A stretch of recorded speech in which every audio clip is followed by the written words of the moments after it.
Assalamualaikum warahmatullahi wabarakatuh. Baiklah kawan-kawan, pada pertemuan yang kedua ini materi tentang mengenal usul fikih ya. Mari kita awali perkuliahan kita dengan bacaan basmalah. Bismillahirrahmanirrahim. Semoga teman-teman bisa memahami penjelasan dari saya ya. Mengenal usul fikih, langsung saja ya. Ta'rif usul fikih atau mengenal usul fikih. Apa sih usul fikih? Definisi dulu. Pertama, al-fikih. Apa definisi fikih? Fikih secara bahasa artinya faham secara mutlak. Baik faham, benar-benar faham, atau setengah faham, atau sedang-sedang saja. Itu disebut faqahtu, fikih. Kalau bahasa Arab, orang Arab mengatakan faqahtu berarti saya faham. Wa qala Abu Ishaq, menurut Imam Abu Ishaq, seorang pakar bahasa Arab, fikih itu fahmul asya'il khafiyah, memahami hal-hal yang samar, yang tidak bisa difahami hanya dengan sekilas. Sehingga kalau orang tahu bahwa langit itu di atas, bumi itu di bawah, putih itu lawan dari hitam, itu bukan fikih, itu hanya faham biasa. Tapi kalau seorang memahami bahwa warna abu-abu adalah perpaduan antara putih dan hitam, itu baru namanya fikih.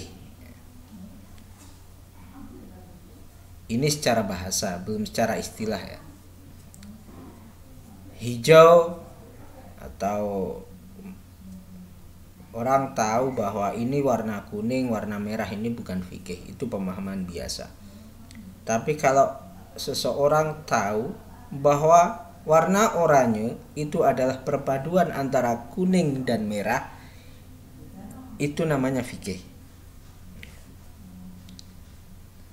Seseorang yang tahu bahwa menggunakan motor itu lebih cepat dari jalan kaki atau dari sepeda, itu bukan fikih, itu hanya paham biasa, semua orang juga tahu, nggak perlu mikir gitu loh ya. Tapi kalau orang sudah tahu perbandingannya, misalnya begini, kalau pakai motor kita bisa berapa kilo per kecepatannya, berapa kilo per jam, kemudian pakai motor Mio dan Vario perbandingannya berapa kilo per jam, kemudian untuk sampai pada titik tertentu membutuhkan berapa menit. Seperti itu sudah fikih namanya, secara bahasa, fikih secara bahasa ya.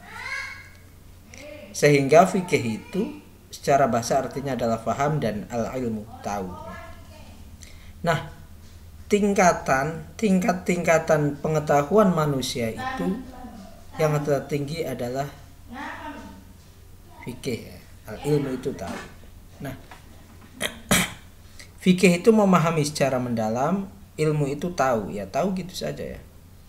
Kemudian ada al-yakin. Selain al-fikih al-ilmu ada juga al-yakin. Yakin itu berarti mengetahui kalau ini tingkat pemahamannya, kalau ini tingkat keyakinan terhadap apa yang kita pahami. Itu ada 4 ya. Pertama kita lihat dari bawah dulu, al-waham. Al-waham itu dugaan yang ya tingkat kebenarannya di bawah 25% lah. Panas-panas ini nanti kemungkinan hujan, itu waham namanya. Kalau asyak itu ragu. Ragu itu berarti 50-50. Nah, kalau al-dhon itu dugaan kuat, berarti 75%. Tingkat kebenarannya 75%, itu al-dhon. Kalau masih 50-50 itu asyak. Kalau di bawah 50% itu waham. Kalau 100% itu yakin. Yakin sendiri ada tingkatannya, ilmul yakin. Saya yakin bahwa kalau makan itu kenyang, itu namanya ilmul yakin. Ainul yakin, sesudah melihat makanan kita tahu, oh ini kalau dimakan pasti mengenyangkan, itu ainul yakin. Tidak hanya tahu tapi melihat. Tapi kalau sudah dimakan dan dirasakul yakin, artinya memang sudah mengalami. Baru tahu tapi sudah bisa dipastikan 100% kebenarannya, itu ilmu yakin. Kalau sudah melihat dan dipastikan kebenarannya, itu ainul yakin. Kalau sudah mengalami langsung yakin. Jadi pengetahuan manusia itu dari sisi kedalamannya ada al-ilmu, ada al-fikih. Ilmu itu sekedar informasi biasa, fikih itu berarti pemahaman mendalam.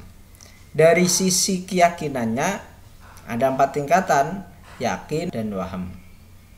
Waham itu yang tingkat keyakinannya baru 25%-an ke bawah. Asyak 50-50, antara benar tidaknya 50-50. Kalau al-dhon itu persen ke atas, itu al-dhon ya. Kalau al-yakin itu 100%. Kebenaran yang 100% itu al-yakin. Al-yakin sendiri tingkatannya ada 3, ilmu ainul yakin, hakul yakin. Di manakah posisi ilmu fikih di sini? Ilmu fikih itu posisinya di al-dhon, dugaan kuat. Kalau ilmu akidah itu al-yakin, Tuhan itu ada, itu yakin. Tidak boleh hanya dhon. Ya ada lah, itu belum bertauhid namanya ya. Tapi kalau ilmu fikih itu dhon, tidak sampai yakin. Saya 100% yakin bahwa amalia saya paling benar, yang lain salah. Itu tidak bisa ilmu fikih kayak gitu. Ilmu fikih itu dugaan, sebatas dhon. Tapi bukan syak. Kalau syak itu ya belum jadi hukum, nanti belum fikih. Sekali lagi saya tegaskan teman-teman bahwa fikih itu ranahnya ranah dhon. Apa yang difahami kita dari ilmu fikih itu dhon, tidak sampai yakin. Kalau yakin jadi absolutis, jadi fundamentalis. Apa yang saya yakin ini pasti benar, berarti yang lain salah, itu al-yakin. Tapi juga tidak skeptis. Skeptis itu syak. Kebenaran itu tidak bisa dicapai. Ya, itu asyak. Kalau wilayahnya tauhid harus yakin. Kalau wilayahnya fikih itu al-dhon. Kemudian yang terakhir, yang lawan dari ilmu itu al-jahl, tidak tahu. Jadi secara urutan seperti ini ya. Al-jahl 0% pengetahuannya. Si A itu di mana? Tidak tahu, yaitu al-jahl. Si A di mana? Kemungkinan di sana ya, tapi nggak ada indikator sama sekali, itu al-waham. Kemudian asyak itu si A di mana? Ya kalau nggak di Pekalongan, di Batang, itu syak 50-50. Kalau al-dhon itu sudah mendekati yakin, mendekati kebenaran. Saya lihat tadi motornya di situ, itu berarti al-dhon. Nah kalau melihat langsung orangnya itu namanya al-yakin. Oh iya. Ini secara bahasa, fikih secara bahasa. Kemudian fikih secara istilah, al-fiqhu istilahan al-ilmu bil ahkami syariah an adillatiha tafsiliyah bil istidlal. Yaitu mengetahui hukum-hukum syariat dari dalil-dalilnya yang terperinci dengan cara istidlal, dengan cara deduktif. Mengetahui atau memahami hukum-hukum syariat dari dalil-dalilnya yang terperinci dengan cara istidlal. Ya, nanti akan kita lihatlah penjelasan ini ya. Kemudian definisi usul fikih. Usul fikih secara istilah, usul fikih istilahan ma'rifatu dalailil fikhi ijmalan wa kaifiyatul istifadah minha wa halal mustafid.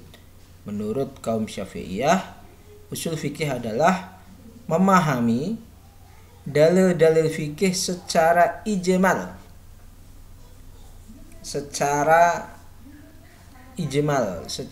global, tidak secara rinci. Wa kaifiyatul istifadah minha, dan cara-cara mengambil manfaat atau cara-cara mengeluarkan hukum dari dalil-dalil tersebut, dan keadaan mujtahid, keadaan orang yang mengambil hukum, orang yang merumuskan hukum itu. Ya, ini yang 3 itu ya, ada hukum, ada sumber hukum, dan ada cara menggali hukum ini. Kenapa disebut ijmalan global? Karena kaidah-kaidah usul fikih itu bersifat global. Misalnya begini. Al-amru yadullu 'alal wajib. Al-aslu fil amri lil wujub. kaidah usul fikih bahwa ada satu kaidah bahwa perintah itu, redaksi perintah atau nas yang berisi perintah itu pada asalnya menunjukkan hukum wajib. Ini kan global umum, berarti apapun, artinya berlaku untuk kasus apapun, berlaku untuk banyak kasus. Ini yang disebut dengan dalil global. Usul fikih itu yang dipelajari seperti itu. Lah kalau fikih terperinci, sholat hukumnya apa? Hukumnya wajib misalnya. Sholat maktubah hukumnya wajib. Witir hukumnya apa? Sunnah. Itu. Nah, itu fikihnya. Kalau usul fikih itu globalnya. Dalil global, kaidah-kaidah global yang kemudian dari kaidah global tersebut menghasilkan rumusan-rumusan hukum-hukum fikih. Perintah pada asalnya menunjukkan wajib, kecuali ada dalil yang menunjukkan sunnah misalnya. Nah, sholat maktubah itu wajib, sholat witir itu sunnah. Itu namanya fikih. Kalau perintah itu, kalau nggak ada dalil, nggak ada petunjuk, nggak ada indikator, maka semua perintah berarti wajib. Misalnya seperti itu. Nah, bagaimana kemudian merumuskan bahwa sholat maktubah wajib dan sholat witir sunnah? Ini namanya kaifiyatul istifadah. Tata cara untuk merumuskan hukum dari dalil tersebut. Kenapa sholat maktubah wajib? Karena redaksinya kutiba atau kitaban mauquta. Kitaban itu berarti dicatatkan wajib, ditetapkan wajib ya. Kenapa witir sunnah? Karena Rasulullah mengatakan bahwa itu sunnah, atau karena Rasulullah kadang melakukan kadang enggak. Ya, berarti sunnah, enggak wajib. Ada perintah tapi kadang Rasulullah melakukan kadang enggak, atau Rasulullah melakukan terus tapi ada sahabat yang juga tidak melakukan dan Rasulullah tidak menegur. Oh, berarti itu perintah sunnah. Itu namanya kaifiyatul istifadah. Nah, tapi tidak sembarangan orang yang dapat membuat kesimpulan-kesimpulan hukum seperti itu, yaitu orang-orang yang punya kapasitas tertentu, kapasitas hafal Al-Quran, hafal hadis, kemudian mengerti bahasa Arab dan seterusnya. Itu namanya halul mustafid. Dan 3 hal besar inilah yang akan kita pelajari dalam mata kuliah usul fikih. Menurut Malikiyah, Hanafiyah, Hanabilah, definisi usul fikih itu al-qaidul lati wasfilu biha ila istinbatil ahkam min adillatihat tafsiliyah. Kaidah-kaidah yang menjadi perantara yang mendatangkan untuk istimbat hukum, untuk menggali hukum dari dalil-dalil perinciannya. Ya, sebenarnya secara umum definisi ini tidak jauh berbeda secara substansinya ya. Kemudian yang perlu saya pahami, yang perlu saya sampaikan, kalau di fikih itu ada 4 ya, ada 4 aliran besar mazhab ya. Mazhab Syafi'iyah, Malikiyah, Hanafiyah, Hanabilah. Kalau di usul fikih itu ada 2, yaitu Syafi'iyah dan fuqaha. Syafi'iyah itu berarti sendiri Syafi'iyah, fuqaha itu berarti Malikiyah, Hanafiyah dan Hanabilah. Memang Imam Syafi'i itu perumus usul fikih pertama. Maka di usul fikih itu mazhabnya 2. Kalau di fikih ada 4, kalau di usul fikih ada 2, yaitu Syafi'iyah dan fuqaha atau Ahnaf. Syafi'iyah dan Ahnaf. Ahnaf itu berarti Hanafiyah. Nah, Malikiyah dan Hanabilah dalam banyak hal itu sama dengan Hanafiyah. Ini definisi usul fikih. Semoga bisa difahami ya. Kemudian maudhu'u usulul fikih. Objek kajian usul fikih apa sih? Tema usul fikih itu, tema usul fikih isbatul adillah lil ahkam wa subutul ahkam bil adillah. Inti tema pokok dari usul fikih adalah menetapkan dalil-dalil untuk hukum dan tetapnya hukum dengan dalil-dalil. Maksudnya seperti apa? Dalil A itu isinya hukum A, B, C. Wa subutul ahkam bil adillah. Ada dua ya. Tetapnya hukum dengan dalil. Mengapa ini wajib? Mengapa ini sunnah? Ini subutul ahkam bil adillah. Kalau isbatul adillah il ahkam kebalikannya. Dalil ini kandungan hukumnya apa saja sih? Nah, dalil ini kandungan hukumnya dari apa? Ini isbatul adillah lil ahkam. Kalau berangkat dari bawah, subutul ahkam bil adillah. Hukum ini dalilnya apa? Dasar pemikirannya apa? Mengapa ini disebut wajib? Mengapa ini disebut sunnah? Itu subutul ahkam bil adillah. Inti usul fikih itu untuk memahami dua hal pokok ini, yaitu tentang kandungan hukum dari dalil-dalil dan tentang dalil-dalil dari suatu hukum. Kemudian faidatu usulul fikih. Usulul fikih. Faidah atau manfaat mempelajari usul fikih, al ilmu bi ahkamillah awi dhon biha. Pertama faidahnya ya jadi mengerti hukum-hukum Allah atau paling tidak dhon. Dhon itu dugaan kuat 75% ke atas. Ranah fikih itu ranah dhon. Kalau ranah usul fikih itu ranah apa? Ranah yakin. Tapi bukan berarti di fikih dhon semua, ada juga yang yakin, yaitu yang secara eksplisit yang tidak memerlukan ijtihad. Sholat itu wajib, itu harus yakin, jangan dhon. Dugaan saya sih wajib, enggak ya. Ya nanti di materi selanjutnya kita akan mempelajari mana yang sifatnya dhon, mana yang sifatnya yakin. Yang dhon ini disebut syariah, ya, yang yakin itu syariah, yang dhon itu fikih. Ini ada sedikit perbedaan antara fikih dan syariah sebenarnya ya.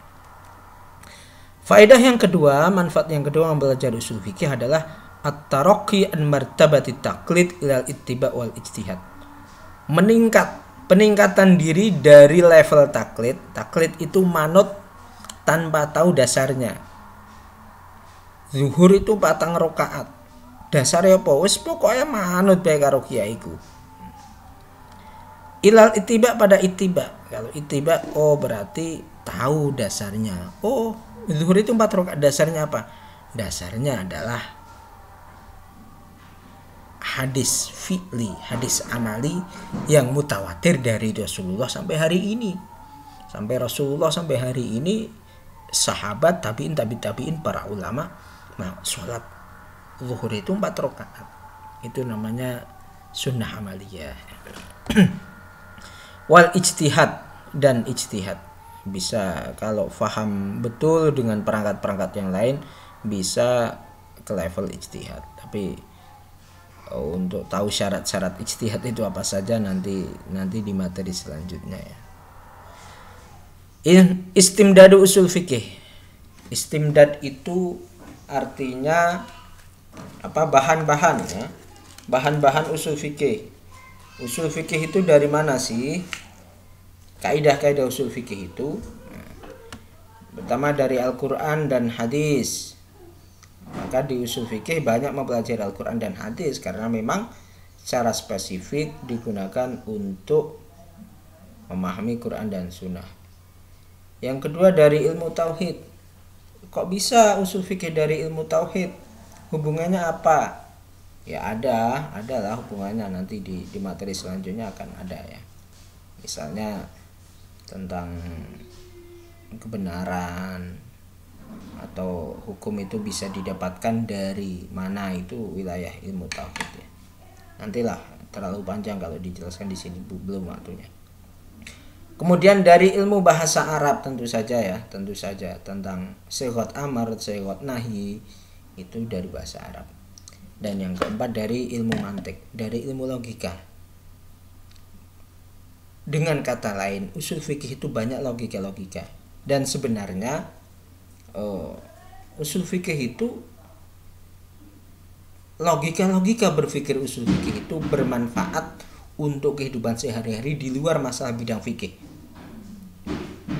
Saya tegaskan sekali lagi, pemahaman atas kaidah-kaidah usul fikih itu berisi tentang kaidah berfikir yang sebenarnya tidak hanya berlaku dalam konteks memahami Al-Quran dan Sunnah, tapi juga berlaku dalam kehidupan sehari-hari, dalam memahami realitas kehidupan, fenomena kehidupan sehari-hari, di luar masalah agama sekalipun. Nanti akan kita lihat ya, bahwa misalnya, saya contohkan satu saja. Al-aslu baqa'u makana ala makana. Ada kaidah usul fikih bahwa hukum asal dari suatu keadaan itu sesuai keadaan sebelumnya sampai ada dalil yang lain. Ini berlaku misalnya begini, orang ragu sudah batal apa belum, sudah wudu tapi ragu sudah batal apa belum, maka kembalikan keadaan asli. Keadaan sebelumnya sudah wudu, oh ya berarti anggap saja belum batal kalau ragu-ragu sudah batal atau apa belum. Kaidah ini kan juga berlaku untuk hal-hal umum, nggak hanya usul fikih. Misalnya di hukum. Di hukum itu ada ketentuan bahwa sebelum ada bukti seseorang tidak boleh dinyatakan bersalah dalam hukum umum. Sehingga metode berpikir ala usul fikih ini tidak hanya berkaitan atau tidak hanya bermanfaat untuk memahami Al-Quran dan Sunnah, tapi juga untuk memahami hal-hal lain di luar bidang agama. Nanti akan kita lihat satu persatu di materi-materi selanjutnya. Ini sejarah atau perbedaan, sejarah dan perbedaan. Jadi nanti ada usul fikih, ada fikih, dan ada qawaid fikih, ada maqasidus syariah. Saya jelaskan dari atas dulu. An-nususus syariah minal Qur'an wa sunnah. Nas syar'i dari Quran dan Sunnah. Kalau seseorang berangkat dari kaidah-kaidah untuk memahami Quran dan Sunnah, cara memahami ini adalah dengan ilmu usul fikih atau qawaid usuliyah. Memahami Quran dan Sunnah dari ilmu usul fikih ini kemudian melahirkan hukum fikih, ahkam nawazil atau ilmu fikih. Ini Syafi'iyah. Jadi secara umum ada dua madhab dalam usul fikih, yaitu madhab Syafi'iyah dan mazhab Hanafiyah. Mazhab deduktif dan induktif. Mazhab Syafi'iyah metodenya begini. Imam Syafi'i menyusun kaidah-kaidah yang digunakan untuk memahami Al-Quran dan Sunnah. Nah, kaidah-kaidah itulah yang disebut dengan ilmu usul fikih atau qawaid usuliyah. Dari kaidah-kaidah tersebut kemudian murid-muridnya bisa merumuskan hukum menjadi ilmu fikih. Metodenya dari Quran dan Sunnah. Metode deduktif dari Quran dan Sunnah difahami dengan kaidah-kaidah usul fikih melahirkan hukum-hukum. Kalau usul fikih Hanafiyah itu fikih dulu. Imam Hanafiyah itu menyusun kitab fikih. Tapi kaidah merumuskan hukumnya belum ada. Karena yang disusun hasilnya dulu kalau Imam Hanafi itu. Oleh murid-muridnya kemudian, oh mengapa dari dalil ini menjadi hukum ini, atau dari kitab dari ketentuan fikih itu dicarikan dalilnya dan kemudian dirumuskan kaidahnya. Jadi dari hukum, induksi dari hukum ini menjadi ilmu qawaid fikih. Ini seperti ini. Kalau Syafi'iyah itu dari Quran, kemudian Quran dan Sunnah difahami dengan usul fikih, melahirkan fikih. Kalau Hanafiyah itu induktif. Hukum fikih dulu ditulis oleh Imam Hanafi, oleh murid-muridnya, kemudian dibuat kaidah-kaidah pemahaman untuk melegitimasi hukum-hukum fikih yang sudah ditulis oleh Imam Hanafiyah ini, sehingga melahirkan ilmu usul fikih. Sehingga usul fikih itu ada dua macam, yaitu induktif dan deduktif. Deduktif itu Syafi'iyah, induktif itu Hanafiyah atau Ahnaf. Sesudah terumuskan ilmu fikih, maka ulama mutaakhirin, ulama di atas tahun 300 Hijriah ya, merumuskan kaidah-kaidah memahami fikih secara lebih sederhana. Inilah yang disebut dengan kaidah fikih atau ilmu qawaidul fiqhiyah atau al-asbah wan nadhair. Jadi nanti ada kaidah usul, ada kaidah fikih. Nah, sesudah usul fikih dan ada qawaid fiqhiyah, ulama kemudian membuat kaidah-kaidah tentang ilmu maqasidus syariah. Maqasidus syariah ini ilmu tentang tujuan-tujuan syariat. Kalau induksi dari fikih menjadi usul fikih, induksi dari nas-nas ini menjadi maqasidus syariah.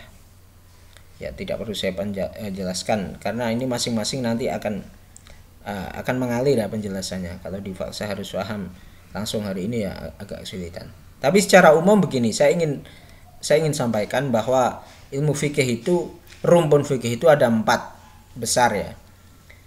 Fikih, qawaid fiqhiyah, qawaid fikih, usul fikih dan maqasidus syariah. Ini ya.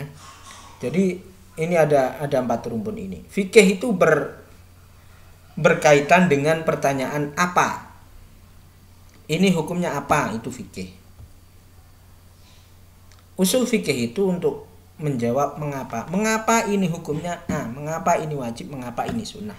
Kalau ini hukumnya apa wajib, apa sunnah, apa makruh, apa haram, itu fikih. Terjawab di ilmu usul fikih. Ilmu usul fikih itu menjawab mengapa. Mengapa ini bisa wajib, mengapa ini bisa haram, mengapa ini bisa sunnah. Kalau maqasidus syariah ini untuk apa? Untuk apa ini wajib? Tujuannya apa sih? Tujuannya apa Tuhan mengharamkan khamar misalnya? Itu ilmu maqasidus syariah. Nah, ilmu untuk kemudahan memahami fikih itu namanya qawaid fiqhiyah, kaidah fikih. Ini ada mata kuliah sendiri sehingga tidak perlu saya jelaskan panjang lebar ya tentang ini. Saya kira itu teman-teman sebagai pengantar atau materi pengantar tentang mengenal usul fikih. Semoga bisa difahami dan teman-teman jangan lupa untuk meresumnya agar lebih mudah memahaminya. Kita akhiri perkuliahan pada kali ini dengan bacaan hamdalah alhamdulillahirabbil alamin. Assalamualaikum warahmatullahi wabarakatuh.